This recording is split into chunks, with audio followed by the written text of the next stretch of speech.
Juliana. Boa noite, doutora. Tá conseguindo escutar a gente? Oi, Luísa, boa noite. Estou escutando, sim. Vocês me escutam bem? Sim, tá tudo ótimo. A câmera e o microfone perfeito. Então, a gente, essa é a doutora Juliana, ela é psicóloga e psicanalista, ela é doutora em psicologia clínica e fez pesquisas sobre esse tema de automutilação, que é o motivo pelo qual ela veio conversar hoje com a gente, né? Saber como abordar essa emergência, como que isso pode estar relacionado com algum outro transtorno e outras perguntas que são muito questionadas acerca desse tema. Então, eu vou sair aqui da tela, doutora, deixar você mais à vontade, qualquer coisa pode me chamar que eu volto, tá bom? Muito obrigada pela participação e excelente palestra. Tchauzinho. Tchau, tchau. Então, primeiro, boa noite a todo mundo que está assistindo. Eu quero agradecer, primeiro, a Líder Psiquiatria Clínica, né, pelo convite. Eu fiquei muito feliz em poder falar desse tema, que é um tema que me convoca há muito tempo, me anima e preocupa também. Então, acho que é muito bom abrir esse espaço. Acho que o evento está super bem organizado, com temas muito importantes para quem trabalha com criança e adolescentes, né? Então, agradeço o convite, agradeço a Marcela, especialmente, pelo convite, todo mundo da Liga. Dou um oi para o pessoal de Maceió, que tem psicanalistas e psicólogos, colegas assistindo. Um abraço saudoso para vocês. Eu sei que vocês estão interessados no evento também. Então, vamos lá. Eu não vou fazer slides, eu pensei em fazer mais um tom de conversa, trazer um pouco de pesquisas, experiências clínicas. Se alguém quiser trocar uma ideia depois, tiver dúvida, é só entrar em contato comigo. Quiser alguma referência específica também. Então, vamos lá. Estou trazendo os tópicos para me guiar aqui. Deixa eu ver a hora que começamos. Bom, então a automutilação é um tema, né, que eu venho pesquisando há muito tempo, desde o início da minha prática clínica, uns 12, 13 anos atrás. Então, foi o tema do meu doutorado, foi o tema da minha pesquisa, né, no doutorado, mas também foi o tema da minha pesquisa lá atrás, no TCC, na época da graduação, né? Então, é interessante para mim acompanhar, né, essa mudança, todo esse processo de mudança que teve tanto na clínica, eu acho, dos casos que chegam, quanto nas pesquisas, nos termos, nas categorizações, na nosologia. Eu acho interessante acompanhar essa evolução, né? Então, a minha experiência com a automutilação, eu acho que ela está em alguns campos diferentes, né? Então, primeiro no campo da clínica, né? Então, atendendo pacientes, que eu percebo essa mudança, né? Então, lá acho que meus primeiros anos de prática, eu atendi 2 casos, né? Poucos. Depois, passou uns anos sem chegar, e eu acho que 3 a 4 anos para cá, tem chegado muito caso de automutilação. Então, essa é uma diferença, eu acho, gritante, marcante para quem trabalha com a clínica, que percebe isso muito claramente, né? Então, meu doutorado foi sobre automutilação. Eu durante o doutorado, eu fui para Londres, passei um mês lá na King's College, né, que é uma universidade lá, e tive contato com um psiquiatra da infância e adolescência, que é referência no assunto da automutilação lá no Reino Unido. Então, isso foi bem importante também para ter mais aproximação com pesquisas que são feitas a nível mais global, e lá eles têm umas pesquisas longitudinais, né, que é uma coisa que a gente não tem aqui no Brasil ainda. Então, é a coisa de acompanhar esses pacientes que chegam, essas pesquisas que eu estou me referindo, são pacientes que chegam no hospital. Então, são casos geralmente um pouco mais graves, ou pelo menos episódios mais graves, casos que chegaram ao hospital, foram atendidos, aí eles chamam um atendimento padrão, em comparação com um atendimento mais terapêutico, né? Um acompanhamento mais próximo. E aí eles acompanharam esses pacientes ao longo de 2 anos. Então, quando eu fui para lá, que foi 2017, essa pesquisa de 2 anos já estava publicada, e eles estavam no meio de uma pesquisa ainda maior, acompanhando esses pacientes ao longo de 8 anos, né? Então, essa de 8 anos ainda está em andamento. Então, eu achei bem interessante isso, porque eles conseguem ter uma noção, né, da evolução dos casos do efeito do tratamento, né, nesses casos, como esses pacientes ficam depois que eles passam para o hospital, depois que eles saem, quando eles são acompanhados. Então, isso foi bem interessante também, né? E o outro campo muito específico, né, que eu tive contato com a automutilação, foi um recorte de minha pesquisa do doutorado também, mas tem mais a ver com uma prática que é clínica também, clínica institucional, que foi uma época que eu trabalhei na unidade de internação com adolescentes infratores, aqui em Brasília, aqui no DF. E eu trabalhei 2 anos, né, nessa unidade. Quando eu falo unidade de internação, eu não tenho certeza se todo mundo entende o que significa, porque eu acho que internação remete muito ao hospital, né, mas estou falando de, basicamente, prisão para adolescentes que cometeram ato infracional. Então, lá nessa unidade, eu trabalhei 2 anos com as meninas. Era uma unidade mista, mas eu trabalhei atendendo só as meninas.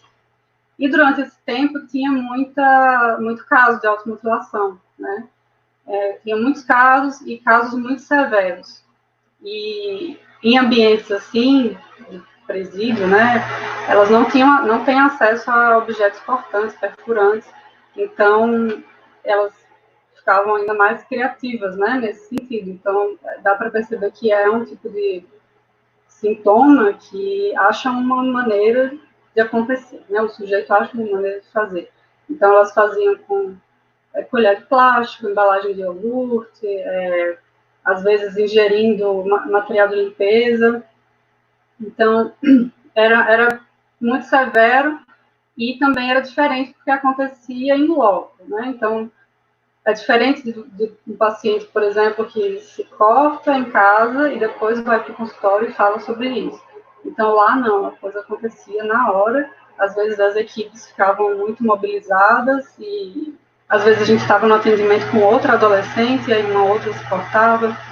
E aí era aquela mobilização, levava para a enfermaria, a gente ia conversar. Então, tinha toda uma outra dinâmica, né? Então, isso entrou também na minha pesquisa, porque eu também tinha interesse em entender se o aspecto do ambiente confinado tinha algum efeito nesse sintoma, né? Então, eu acho que as duas grandes perguntas que eu sempre fiz em relação à automutilação, desde que eu, né, comecei a pesquisar isso, são basicamente por que as pessoas se cortam, né? Quais são os mecanismos psíquicos envolvidos aí e como tratar e acolher esses casos, né? Eu acho que é isso um pouco que eu pensei em trazer algumas das coisas, né, que são essas perguntas que me moveram nessas pesquisas.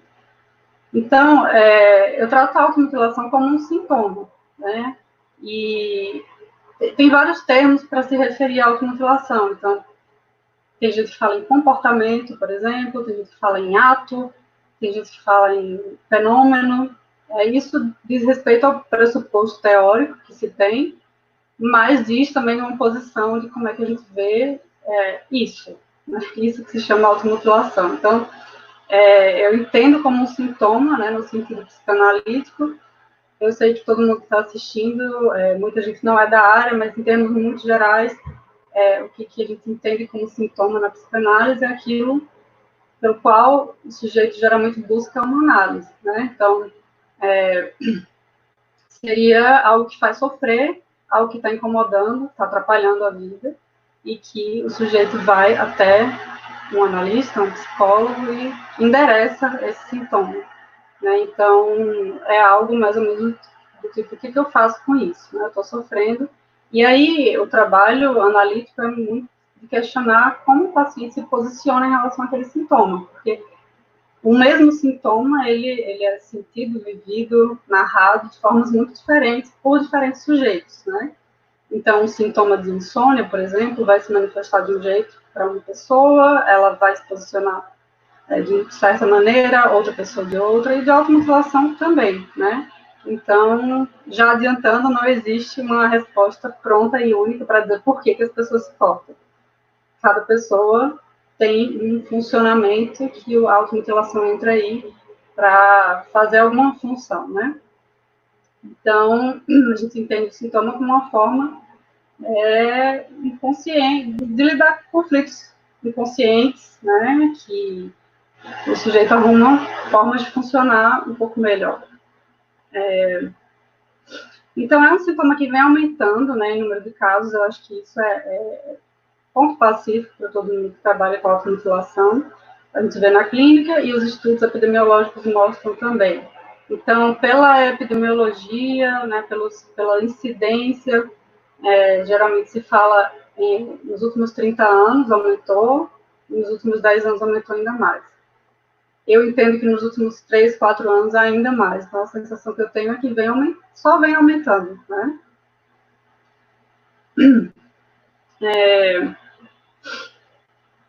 Então, eu acho que a internet também tem um fator, né? É um fator predominante nisso, porque alguns anos atrás as pessoas se cortavam e isso ficava muito restrito àquele ambiente, por exemplo, escolar, ou ambiente familiar. E agora, isso tudo pela internet, a gente tem comunidades específicas de automutilação, tem blogs, então isso tudo tem uma influência também, né? Em relação à prevalência de idade, gênero, o que se observa é que a idade é mais frequente na adolescência e não exclusivamente, né? A gente tem crianças que se mutilam também, geralmente não com cortes ou lâminas, né? Mas às vezes se machucando de outras formas, e tem adultos também, jovens adultos, idosos, mas a faixa, né, maior é na adolescência, até início mesmo, puberdade, tem acontecido muito também.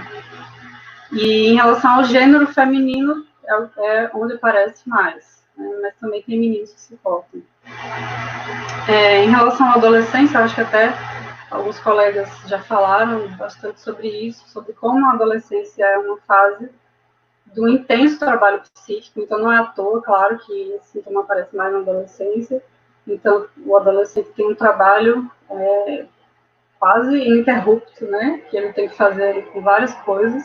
Isso parece até meio óbvio de dizer, porque, claro, que a adolescência é uma fase diferente, um pouco complicada, mas eu acho que se a gente para pensar em cada questão que o adolescente precisa lidar, vai ficando um pouco mais claro do quão difícil é passar por essa fase, né? Então, reatualização de alguns traumas, eu acho que fazer um luto do corpo de criança e entrar, né, num outro registro corporal, as diferenças sexuais também, né, as diferenças no corpo. Então, se a gente parar para pensar um corpo de menino e de menina, crianças, é basicamente igual, tirando os órgãos genitais, é muito parecido.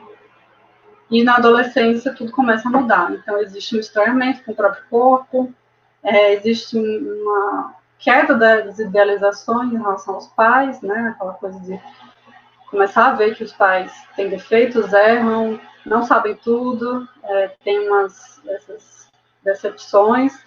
Então, tem esse distanciamento dos pais, da família, que é absolutamente saudável e natural, e a ligação maior com os pares, né, com os colegas, mas também uma necessidade de pertencimento ainda maior, uma insegurança em relação ao olhar do outro também, né, um estranhamento em relação a isso.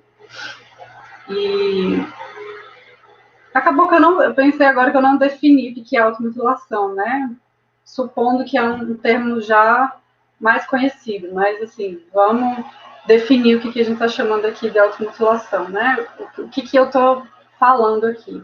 Então, são pessoas que se machucam intencionalmente, de formas diversas. A maioria por cortes, então, faca, gilete, né, lâmina, compasso, tesoura. Outros por queimadura, autoespancamento, soco na parede, cabeça na parede, e ingestão de algumas substâncias meio corrosivas. Então, a gente tem também diferentes termos, né, para nomear.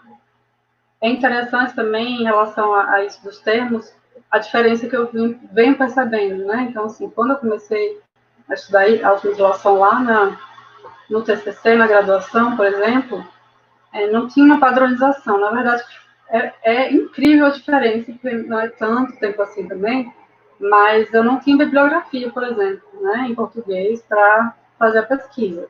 E quando eu falo não tinha mesmo, assim, parece exagero, mas eu pesquisava automutilação e termos similares nos periódicos, né, nas bases de dados, e eu lembro que eu achei, tipo assim, automutilação em aves, né, uma coisa assim, na área da veterinária, e alguns artigos sobre automutilação em psicóticos, que eram casos mais graves, então, às vezes, de amputação de membros, em crise psicótica, né? Nada do que eu estava procurando. Mas tinha bibliografia em inglês, a maioria americana e inglesa, que definia o que eu estava procurando, mas com termos diferentes também. Então, tinha self-harm, tinha self-injury, não era muito padronizado também. E eu lembro que na época que eu fui escrever o trabalho, eu tive que fazer meio que uma decisão ali do que eu ia usar, qual termo que eu ia usar. Porque tinham opções, né? E eu acabei optando por automutilação. Depois os anos foram passando, mais pessoas foram usando, outras pessoas foram usando outros termos. E eu acho que hoje está bem consolidado até como automutilação. Pelo menos nos últimos anos eu tenho visto que meio que pegou, né? E existe um termo comum também para falar sobre isso, que é a escarificação. Alguns psicanalistas franceses usam esse termo. No Brasil também se usa bastante. Eu, pessoalmente, eu não gosto de usar a escarificação, porque eu acho que é um termo já muito apropriado pela arte corporal, né? Então, tatuagem, piercing, se você colocar no Google escarificação, no Google Imagens, o que vai aparecer são aqueles desenhos na pele que são feitos por raspagem, uma espécie de raspagem, que viram uma cicatriz, mas viram um desenho, né? Uma flor, um pássaro, e é feito por outra pessoa. Então, é outra coisa, né? Então, eu acho que isso é interessante também. Isso foi uma pesquisa que eu fiz quando eu estava pensando sobre os termos, porque os termos não estão dissociados da cultura, né? Então, eles vão sendo apropriados, eles vão sendo incorporados. Então, se tem um termo que já está muito bem incorporado num certo campo, eu acho que a gente vai diferenciando aí como é que essas coisas estão aparecendo, né? Então, em termos históricos, a automutilação, pensando no sentido de intervenções no corpo, não é algo novo, né? É uma coisa que acompanha a história inteira. Então, em quase todas as culturas, eu acho que talvez todas, existiam ritos de passagem, rituais grupais, tribais, que tinham uma interferência no corpo, né? Então, o ritual de passagem da infância para a fase adulta, né? Nem em adolescência, era marcado no corpo, uma morte, passagens, né? Geralmente situações de passagem, tinham uma marca corporal, e às vezes para identificar classes, status, posição social. Então, tem tribos africanas, né, que tem cortes no rosto. Eu vi até recentemente uma reportagem sobre uma exposição fotográfica atual, assim, nos últimos anos, que uma fotógrafa fez na África, acho que Guiné-Bissau, não lembro os países exatamente, mas eram fotografando idosos que têm essas marcas no rosto e que dizem respeito a cada tribo, né? Alguns tinham orgulho dessas marcas, alguns tinham vergonha e não passaram adiante para as próximas gerações, né? Acharam que não fazia sentido. Então, isso também vai mudando com a cultura, né? As coisas que fazem sentido corporalmente numa determinada época, numa determinada fase da vida, numa determinada cultura, pode ir mudando com o tempo e com a região, né, também. Então, eu acho interessante os rituais. Tem um antropólogo, o David Le Breton, né, que ele fala sobre os rituais. E ele fala que todos os rituais têm 3 elementos específicos que fazem parte dos rituais, que é a dor, o sangue e a marca física. Então, em quase todos os rituais, geralmente, há algo né? Se inflige uma dor numa pessoa, tem alguma dor que se passa, geralmente tem algum derramamento de sangue, e depois fica uma cicatriz, que é justamente para identificar e as pessoas saberem se a pessoa passou de uma etapa, se a pessoa faz parte de tal grupo. E isso aparece na automutilação, né, de uma certa forma, porque está envolvida dor, está envolvido sangue, está envolvida uma marca física depois. E muitas pessoas que se cortam fazem de uma forma ritualizada. Então, tem um ritual próprio de cada um, de entrar no quarto, pegar guardanapo, papel e certas lâminas. Então, tem uma coisa ritualizada para algumas pessoas, né? Para outras é uma coisa mais impulsiva. E então o corpo é uma forma de comunicação, sempre foi, né? É a pele é a parte mais visível do corpo. Então, mesmo quando se tenta esconder, né, que tem muitos pais que descobrem que o filho está se cortando, por verem o filho usando manga comprida no calor, né? Então, você vê que mesmo quando existe uma tentativa de encobrir, o encobrir revela, né, alguma coisa. Então, a pele tem esse caráter de borda, né, de fazer uma mediação com interior, exterior, fronteiras, eu, outro, relação do sujeito com o mundo. A gente sempre funciona a partir do olhar do outro, né, de como os outros nos reconhecem, como eles reconhecem os outros. Então, uma cicatriz insere uma pessoa na cultura. A diferença que a gente pode fazer um paralelo é que em culturas antigas, tribais, etc., às vezes uma marca física inseria a pessoa na cultura. Enquanto hoje, por exemplo, uma pessoa que se corta e que tem uma cicatriz, ela pode ser, inclusive, uma coisa de excluir, não incluir, né? Então, às vezes as pessoas são rejeitadas quando alguém vê que tem uma cicatriz e taxam de louca ou problemática. Então, tem uma coisa que funciona diferente hoje, como esse caráter inclusão ou exclusão, né? Então, tiveram algumas mudanças também, falando um pouco agora no campo mais psiquiátrico, mudanças no manual diagnóstico, né? Então, pensando no DSM, para quem não é da área, o Manual Diagnóstico Estatístico de Transtornos Mentais, tiveram mudanças significativas do DSM-4 para o 5, né? A gente está no 5 agora, na 5ª edição. Então, no DSM-4, como é que a automutilação aparecia? Aparecia como um sintoma do transtorno de personalidade borderline, era um dos critérios, né, diagnósticos. Aparecia como um sintoma de transtorno dissociativo de identidade, era outro. E mais alguns, né? Pode aparecer em caso de autismo também. Então, tinham alguns, mas eu diria que quase todo mundo associava a borderline.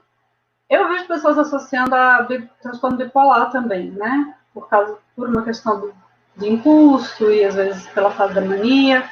Mas, se a gente for pensar em termos diagnósticos, o DSM não está em transtorno bipolar. Nunca esteve, né? Então, a mudança que aconteceu, né, para o DSM-5 é que apareceu um transtorno novo, chamado transtorno de escoriação, que até eles mantiveram o nome em inglês também, chama skin picking, que seria ficar cutucando a pele, machucando. E isso está dentre os transtornos obsessivos compulsivos relacionados. Está nessa área, que tem a ver com esse comportamento mais compulsivo, né? E aí incluíram a autolesão não suicida, que aí eu achei interessante, eu acho que resolveu um pouco 3 problemas, ao meu ver. Porque é autolesão não suicida, então eles não identificaram como transtorno. Então não é um transtorno de autolesão, é autolesão não suicida. Então eu acho que foi interessante essa coisa de ter desligado do transtorno, né, que eu acho que tem uma coisa de... não coloca um estigma de transtorno numa pessoa, e também não associa necessariamente a um outro transtorno, como borderline, por exemplo, né? que inclusive é um transtorno muito delicado para se dar um diagnóstico, né? Um transtorno de personalidade, então se entende que é um padrão persistente, estável, de longa duração, ou seja, difícil de tratar, muito difícil de tratar, né? E o terceiro ponto interessante é que também desconecta do suicídio, né? Então, a autolesão não suicida, entende que quem se machuca, quem se corta, pode estar desconectado de uma ideação suicida. É sempre delicado também falar ainda, eu acho, intenção suicida, ideação, tanto porque eu acho que esse conceito, né, de intenção é meio fluido, principalmente em adolescentes, né? Ter intenção de alguma coisa específica, e também porque a gente considera a existência do inconsciente. Então, às vezes não é muito claro saber se existia uma intenção ali, consciente ou inconsciente, mas essa é uma outra discussão, né? Mas eu acho que aprofundando na questão da automutilação e suicídio, então, que eu acho que é uma dúvida bem frequente, isso não é consenso entre os autores, né? Então, tem autores que consideram num contínuo, né, como se a automutilação fosse preditora do suicídio. Então, assim, pessoas que se cortam estão em maior risco de suicídio, ou pessoas que se cortam estão dando uma pista de que elas podem tentar suicídio em breve. E tem autores que fazem outra leitura, que é separando mesmo, entendendo que são comportamentos, atos, práticas muito diferentes, que têm sentidos muito diferentes, né? Então, por exemplo, dois grandes autores, que é Menninger e Favazza, eles entendem que não estão no mesmo campo. Que uma pessoa que tenta suicídio, que tem ideação suicida, está em outro estado mental, às vezes, e está querendo acabar com tudo, está querendo uma solução definitiva, enquanto as pessoas que estão se cortando, se mutilando, elas estão, na verdade, tentando viver de alguma forma, né? Tentando encontrar uma forma de viver, de funcionar, mesmo que seja uma forma que cause sofrimento também para a própria pessoa, para as outras, né? Então, eu acho que na clínica isso é muito perceptível também, nos discursos das pessoas que se cortam. Então, a maioria não fala que tem vontade de se matar. É diferente de falar que tem vontade de morrer, no sentido de sumir, desaparecer, né? Dar um tempo da coisa. Mas não uma ideação suicida no sentido de um plano ou uma questão mais concreta. É claro que é sempre sinal de alerta, né? Quando alguém fala em suicídio, acho que é sempre sinal de alerta para quem escuta, mas no tratamento psicanalítico, por exemplo, a pessoa pode falar de suicídio, de morte, né? Mais livremente do que ela pode falar com a família, por exemplo, né?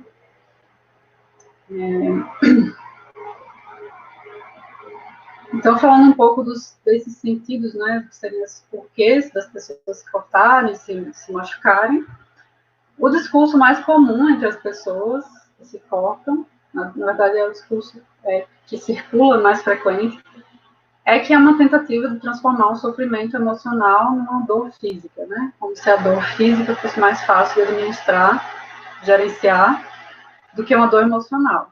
E é claro que isso faz sentido, porque a gente sabe que quando a gente está com dor de qualquer espécie, né, uma dor de cabeça muito forte, a gente não consegue pensar muito em outras coisas, a gente fica focado na dor, na resolução da dor. Então, existe uma coisa de desviar para o concreto, para o corpo, para uma parte do corpo específica, né, em que a pessoa se engaja muito naquele ato, e momentaneamente aquele turbilhão de angústias e ansiedades e pensamentos podem amenizar, né? Então, são sofrimentos que podem ser muito avassaladores, e que o ato de cortar dá um corte mesmo, né? Dá uma brecada naquela agonia. E, em geral, as pessoas que se cortam falam que isso dura pouco tempo, esse alívio, né? Então, falam que aliviou um pouco, depois voltou tudo. E aí, esse é um dos riscos, que é que a pessoa se engaje em automutilações repetitivas e, às vezes, mais severas, porque tem também um caráter de evolução para algumas pessoas, no sentido de precisar cortar mais fundo para sentir a mesma coisa, o mesmo alívio. Muitos associam a automutilação com a dependência química, a toxicomania, né, que acham que não podem viver sem ou que precisam cada vez fazer mais, e mais fundo e mais intenso. Né? Outro porquê, mas aí não é o porquê que as próprias pessoas falam, mas que as outras pessoas que convivem falam, é a tentativa de chamar atenção, né? Então, isso é uma coisa que geralmente as famílias falam, né? E às vezes tratam como bobagem, frescura, tá querendo chamar atenção. E em muitos casos é mesmo para chamar atenção, mas não no sentido negativo, né? Não no sentido que as famílias falam, mas no sentido de que as pessoas às vezes estão precisando de atenção. Né? E às vezes é muito difícil para um adolescente conseguir falar para os pais que eles estão precisando de atenção, ou seja lá o que for. E isso é uma coisa que a gente escuta na clínica, né? Às vezes a pessoa, já escutei adolescentes, por exemplo, já pedia muito para minha mãe para marcar um psicólogo, e ela nunca marcava, esquecia, deixava para lá. Mas aí teve aquele dia que eu me cortei, ela ficou muito desesperada, ficou muito preocupada, e a gente começou a conversar, e aí eu vim aqui, né? Então, assim, eu acho que às vezes tem uma sensação dessa para os adolescentes, que é assim, eu preciso chegar no extremo para que olhem para mim. E aí é o olhar mesmo, né? Porque aí é o olhar no corte, o olhar assustado, preocupado, mas que é um recurso também, que às vezes os adolescentes têm para se comunicar. Então, estão passando uma mensagem, né? Outros porquês, né? Para algumas pessoas tem uma função tranquilizadora, então é isso que eu já falei, do turbilhão, então dá uma apaziguada, dá uma baixa, né? E sentem alívio, enquanto para outras pessoas é bem contrário, né? Função estimulante. Então, as pessoas relatam que estavam se sentindo mortas, sensação de despersonalização, de distanciamento, e aí quando se cortam, meio que voltam à vida, né? Então, a coisa de ver o sangue, de sentir que está vivo, sentir pulsando, sentir a dor, né? E cuidar do machucado, e ver a cicatriz, tudo isso é como se trouxesse uma ancoragem, né? Uma volta para a vida. E outra questão que aparece é o efeito contagioso, né? Entre aspas, mas é um termo que se usa mesmo, contagioso, tem autores que usam efeito de aglomeração, mas é basicamente com os adolescentes. Eu falo muito em adolescentes, mas aí a gente amplia para seja o público que for, né? Mas quando o adolescente vê que o outro está se cortando, e ele faz para experimentar também, ou como imitação. É claro que isso é muito difícil para eles admitirem, né? Porque eles falam, não vou imitar ninguém, fiz porque eu quis, mas a gente sabe que tem um caráter de imitação. Isso é absolutamente normal, ainda mais na adolescência, né? Porque tem questões mais marcantes de identificação com o grupo, com os pares.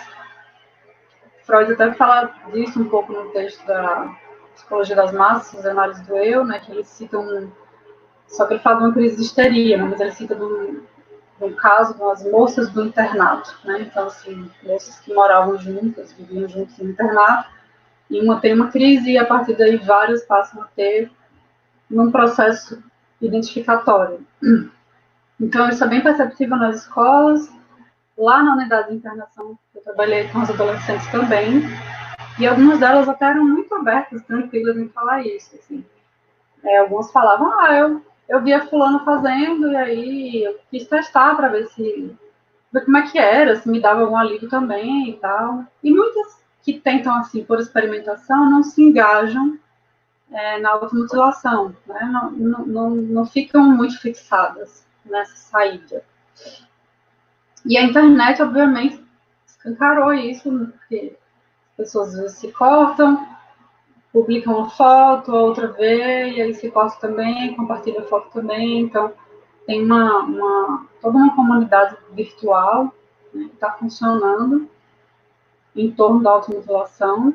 E eu acho também muito, às vezes, problemático isso, porque eu acho que tem comunidades que se propõem a ajudar, parar de se mutilar, então uma dá força para a outra, sempre muito bem intencionados, eu acho, e com muito carinho, às vezes, uma pela outra, mas é um tipo de ajuda muito frágil, né? Porque também é baseado em identificação, então é muito fácil acontecer de uma tá muito bem e puxar a outra para cima, e em outro dia, daqui a uma semana, não tá muito mal, e sem querer, claro, sem intenção, acabar puxando a outra para baixo. Então, é um tipo de coisa que precisa ser falada e tratada com profissionais que têm experiência com isso e que entendem e que tratam esse tipo de sintoma, né? Então, a internet costuma ajudar muito, né, nesse processo.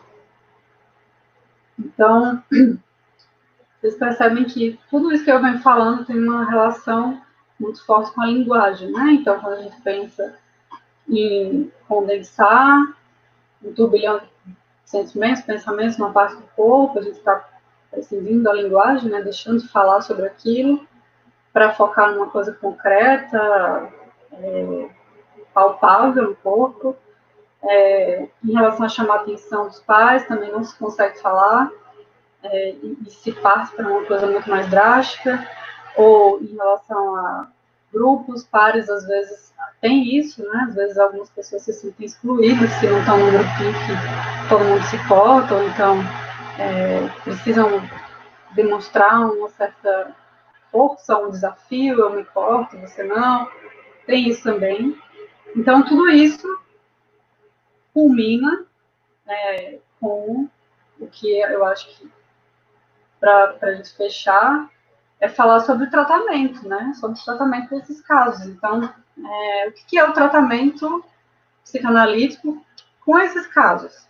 Né? É basicamente falar sobre o sintoma cada vez mais. Então, né, o famoso fale mais sobre isso, porque eu entendo que quando a pessoa fala sobre automutilação, sobre os corpos, sobre episódios, ela está ali se posicionando onde é que ela se encontra nesse sintoma, que é muito diferente para várias pessoas. Então, não é só falar, mas é também poder endereçar, porque também falar com a pessoa não é a mesma coisa.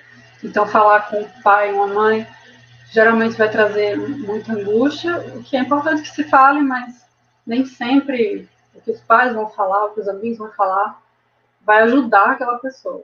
Às vezes a intenção é ótima, o amor e o carinho são muito, muito importantes, mas às vezes certas frases ou certas formas de tratar, de lidar com aquilo, não ajudam, né?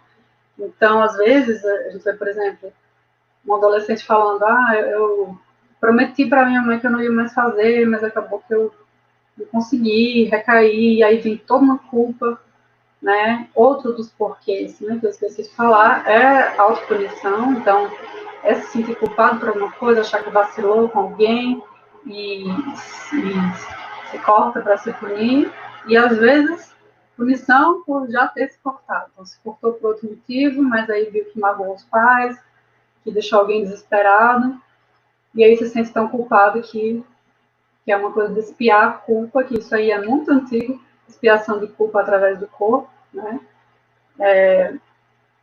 Então, é importante que o sujeito, né, o que está se cortando, se mutilando, enderece isso para um profissional, para que algo seja construído em cima disso.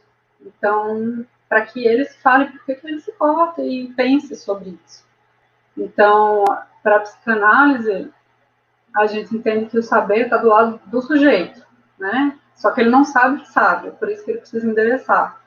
Então, se a gente pergunta para alguém que se corta muitas vezes por que ela faz isso, a pessoa fala, eu não sei, né? Eu não sei por quê. E não sabe mesmo, muitas vezes, mas a partir de um trabalho com as palavras é que isso pode ser construído, que também é uma construção, né?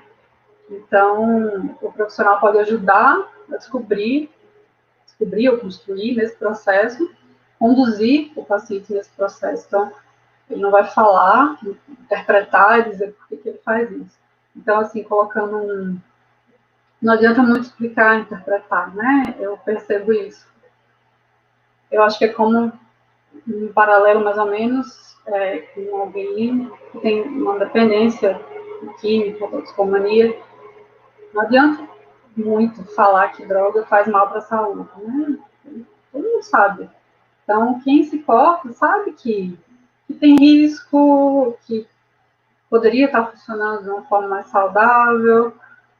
Não é uma questão informativa, mas é uma questão de construção do sentido do sintoma para cada um. Né? Então, por exemplo, é muito diferente quando a gente sabe que um adolescente, por exemplo, um episódio, o adolescente, a menina estava muito angustiada, e aí se cortou, foi até o banheiro para limpar o corte, passou pela mãe, a mãe viu, ficou muito assustada e começou a conversar e decidiu, primeiro brigou, muita raiva, e depois ficou preocupada, chorou e levou a menina para um acompanhamento. Se a gente tentar interpretar ou entender que aquela menina passou pelo banheiro do lado da mãe para que a mãe visse e falar isso para um adolescente, por exemplo, sendo adolescente, o que ele vai dizer? Nada a ver. Não, eu fiz, eu me cortei, mas não tinha nada, não era para minha mãe ver. Acabou que ela viu.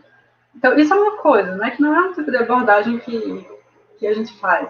Outra coisa é essa mesma menina, essa mesma pessoa, ficar falando sobre os cortes, a família, a mãe, sessão após sessão, e chegar num ponto, né, que ela pensar que a relação com a mãe está muito melhor, por exemplo,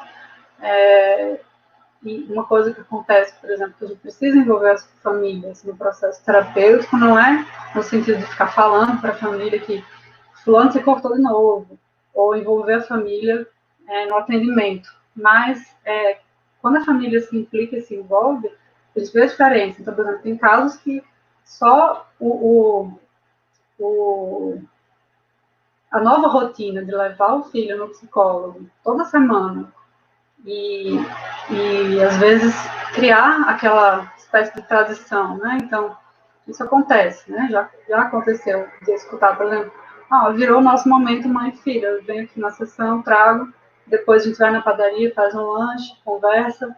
Então, isso aí tem um efeito também terapêutico, né? No entorno. E, então, por exemplo, voltando à história da menina que se cortou e passou pelo banheiro, é diferente ela ficar falando sobre isso, até que ela chega um ponto que fala, nossa, minha relação com a minha mãe está bem melhor, acho que ela está escutando mais o que eu falo. Eu acho que naquele dia, talvez eu quisesse mesmo que ela visse esse corte.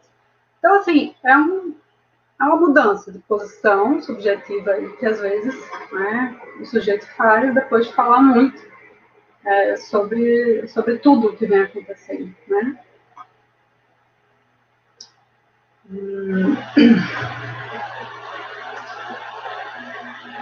Boa noite, doutora.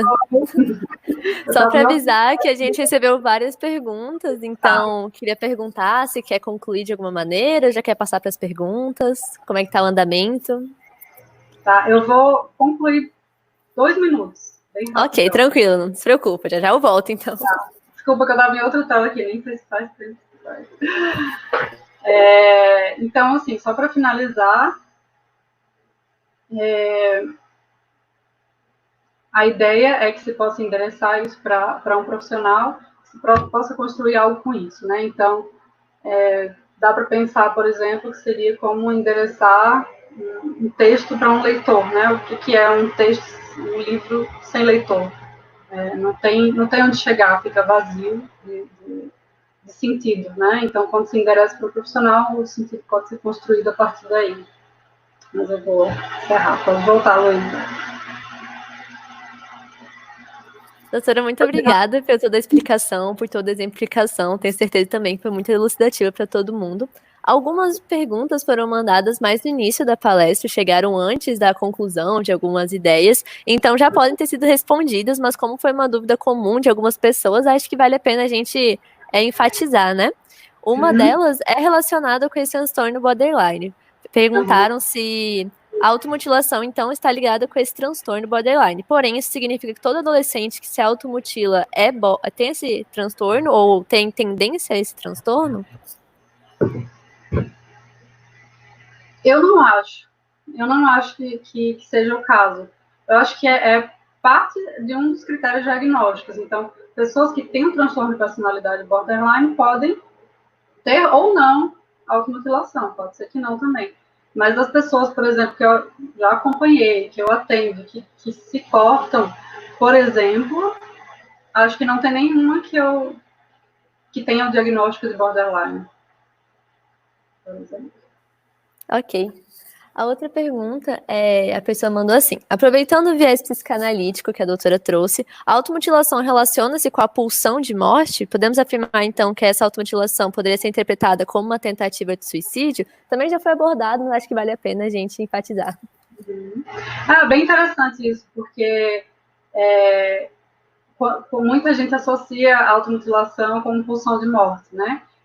Mas, por exemplo, o Menninger, que é esse autor que foi o primeiro que escreveu e organizou sobre a automutilação, ele fala que justamente a automutilação seria uma vitória da pulsão de vida sobre a pulsão de morte. Então, o que é a pulsão de vida? Bom, complexo, mas seria uma tentativa de viver nesse caso. Então, é isso que eu falei um pouco sobre o suicídio. E precisa muito investimento para fazer um corte. Precisa parar, precisa pegar um instrumento, precisa fazer o corte, precisa se limpar, às vezes esconder, cuidar da cicatriz. Então, eu acho que tem muito investimento de vida em se cortar, eu acho. Então, não seria pulsão de morte, na minha leitura. A outra pergunta é como a automutilação está ligada ao inconsciente coletivo? Bom, o inconsciente, ele é sempre social, além de individual. Né? Então, eu acho que é um pouco o que eu falei em relação à cultura, que os sintomas, eles não estão dissociados da cultura.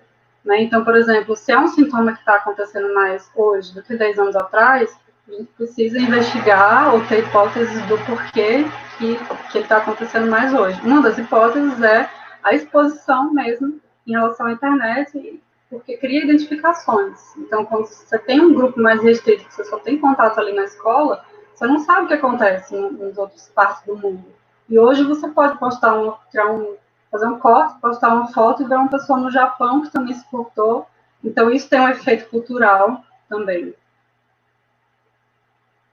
A próxima pergunta seria sobre essa abordagem, perguntando qual a contribuição que uma equipe multidisciplinar pode fazer com adolescentes que chegam nessa unidade de internação em saúde mental com esse histórico de automutilação. Quais seriam as prioridades nesse momento? Unidade de internação, você fala hospital. Acho que vocês botaram unidade de internação em saúde mental. Sim, imagino que sim. Então.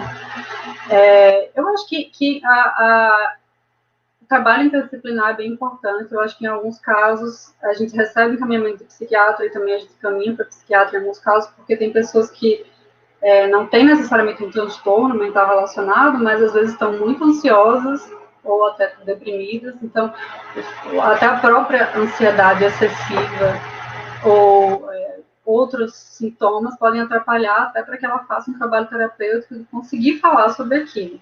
Né? Então, eu acho que tem principalmente, eu vejo muito psiquiatria e psicoterapia muito juntas. Eu acho que terapias de grupo são importantes também para adolescentes, né? Eu acho que grupos de adolescentes são muito, muito eficazes também nesse processo. Ok. A próxima pergunta é se a tricotilomania, que seria o ato de arrancar cabelos, pelos, pode ser considerada uma forma de automutilação. Sim, está dentro do... Está mais relacionada a sintomas obsessivos, né, de ansiedade também, mas é considerado no rol das automutilações, porque é um dano ao próprio corpo, né? E tem gente que arranca o cabelo e às vezes engole, então cria um dano ainda maior, estaria no mesmo campo. Ok. A outra pergunta é quais atividades, como uma atividade física, por exemplo, até mesmo outros, assim, hobbies, atividades, podem ser interessantes para ajudar a pessoa que se automutila a mudar o foco ou lidar com essa dor emocional de alguma outra forma. Quais atividades poderiam ser interessantes? Então, eu acho que isso é bem singular, eu acho que os próprios pacientes, eles vão encontrando essas formas. Às vezes, por exemplo, com isso, as comunidades na internet ajudam um pouco.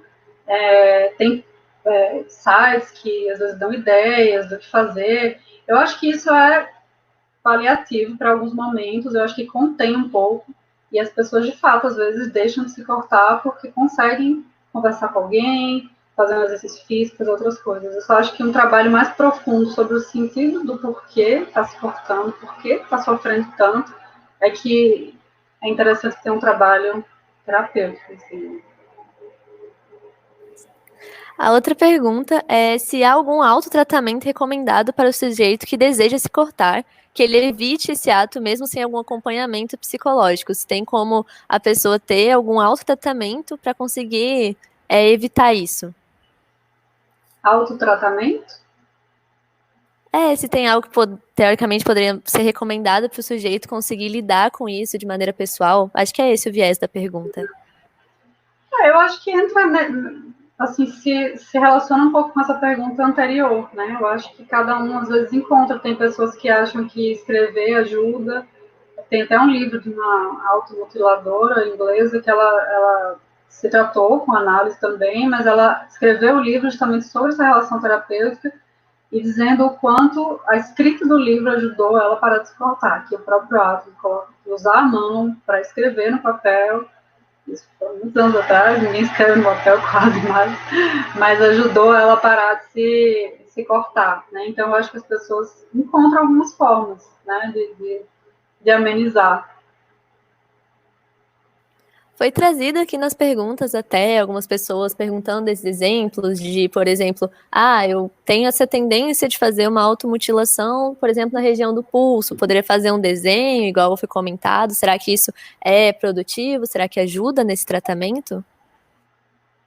Eu já vi comunidades na internet falando coisas assim. Inclusive, eu vi esses dias um site que falava, uma menina falando, dando uma dica, dando uma ideia para, acho que desenhar uma borboleta e esperar até o desenho ir apagando, que isso ia significando que eram mais dias sem se, sem se cortar naquele lugar, né?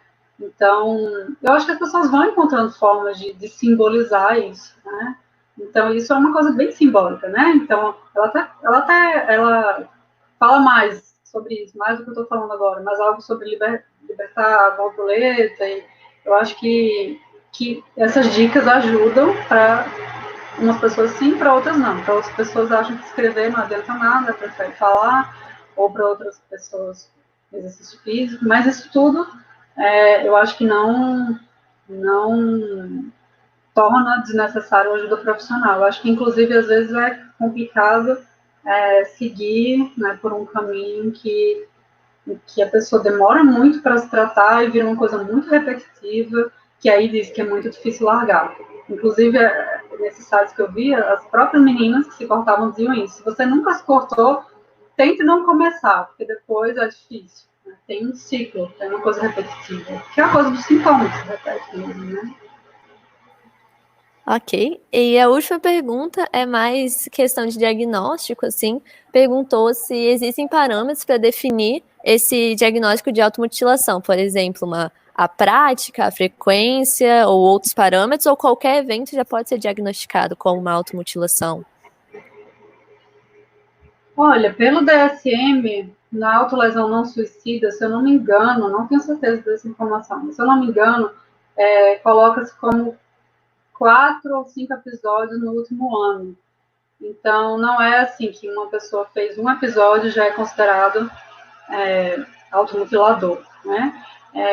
Eu não me baseio tanto por esses números, eu acho mais interessante ver como a pessoa lida com esse sintoma. Então, se é uma coisa que já está sendo repetitiva, ou uma coisa que a pessoa recorre sempre que não está conseguindo lidar com alguma coisa, eu acho que já tem um quadro de automutilação aí. Mas se é uma coisa muito esporádica, experimental, foi algumas vezes, eu não encaixaria como numa estatística, por exemplo, como alguém que se corta. Sim, sim. Ok, doutora, as perguntas foram essas, as que a gente conseguiu separar, que estavam mais com dúvidas. Então, a gente agradece muito a sua participação, a sua disponibilidade, todo o entusiasmo em vir conversar com a gente, um assunto que tem tantas coisas para serem abordadas, que é muito pouco discutido, eu acho. Pelo menos aqui na área da medicina, é um assunto que quase a gente não comenta. Então, acredito que foi muito bom para todo mundo que está assistindo, os profissionais de várias áreas que estão assistindo. Tem muita gente da psicologia acompanhando, tenho certeza que tem uma psicóloga aqui com a gente. Foi engrandecedor para todo mundo. Então, muito obrigada pela sua participação. Que bom, Luísa. Fico feliz também. Gostei muito de participar e tenho aprendido muito com as outras palestras também. Eu acho que essa interlocução com a psiquiatria é muito importante para as duas áreas, né? Então, vocês estão de parabéns pelo evento, pelos temas, pela organização. Fiquei bem feliz em vir falar aqui com vocês sobre esse tema. Obrigada pelo convite.